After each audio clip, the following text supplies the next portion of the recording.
జిల్లా పాలనాధికారి ఆదేశాల మేరకు దర్పల్లి మండల ప్రత్యేక అధికారి ఎం శ్రీనివాస్ కేజీబీవీ ఆదర్శ పాఠశాలలు హాస్టల్ వంటగది భోజనశాల విద్యార్థులు తినే ఆహారం వారు వినియోగించే మరుగుదొడ్లను వాటి పరిశుభ్రతను పరిశీలించారు.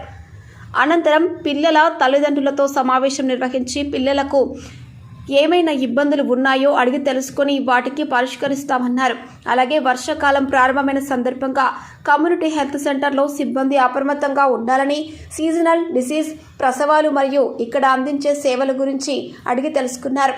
మరియు గ్రామ పంచాయతీ ప్రత్యేక అధికారులకు, సెక్రటరీలు, ఈజీఎస్, ఐకేపీ ఉద్యోగులతో ప్రత్యేక సమావేశం జరిపారు. కార్యక్రమంలో మండల ప్రత్యేక అధికారి ఎం శ్రీనివాస్, ఎంపీడీఓ బాలకృష్ణ, గ్రామ కార్యదర్శి సైఫుద్దీన్, సిబ్బంది తదితరులు పాల్గొన్నారు. దృశ్యం రిపోర్టర్ సురేందర్, దర్పల్లి.